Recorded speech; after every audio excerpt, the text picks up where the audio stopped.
নমস্কার, অমৃত সুরলহরীতে সবাইকে স্বাগত জানাই। আমি সুপ্রিয়া। আজ আপনাদেরকে শোনাবো ঠাকুর শ্রীরামকৃষ্ণের অমৃত কথা।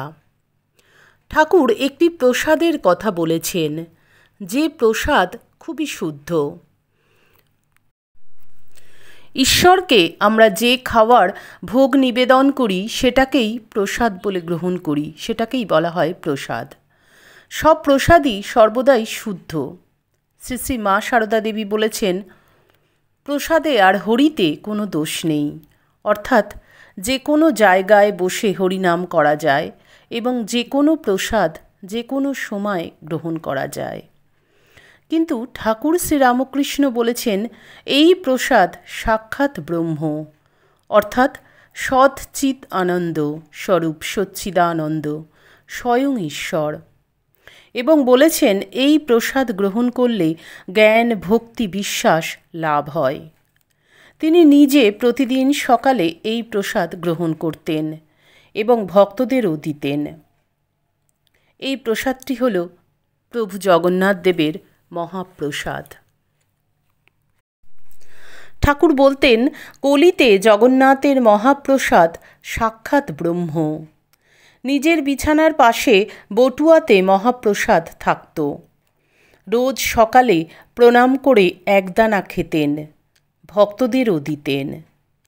ঠাকুর নরেন্দ্রকে বলেন, তুই দ্রব্যগুণ মানিস? আফিং খেলে আঁটে আর ত্রিফলায় দাস হয়। এও তেমনি, এই মহাপ্রসাদ খেলে জ্ঞান ভক্তি বিশ্বাস লাভ হয়।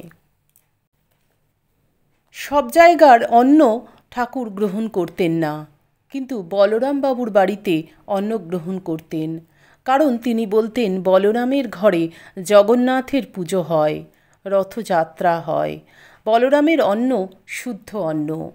ঠাকুর শ্রীরামকৃষ্ণ রথযাত্রার সময় দক্ষিণেশ্বর থেকে বলরাম বাবুর বাড়িতে গিয়েছেন অনেকবার। ঠাকুর স্বয়ং পুরীর জগন্নাথ এই প্রসঙ্গে এর আগের ভিডিওতে বলেছি। আজকে আপনাদের শোনালাম জগন্নাথের প্রসাদ নিয়ে।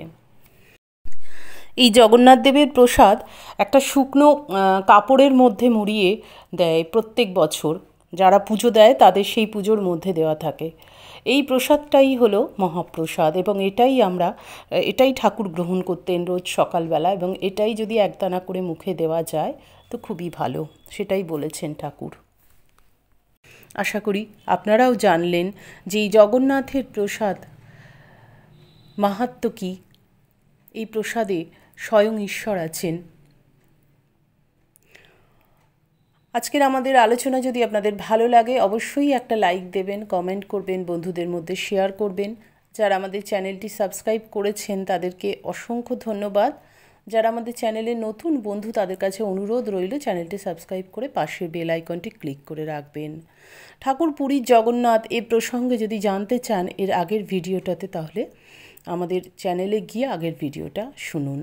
3টি অলৌকিক ঘটনা ঠাকুর নিজে বলেছেন যে তিনিই স্বয়ং পুরীর জগন্নাথ। এ প্রসঙ্গে এর আগের ভিডিওটাই করেছি।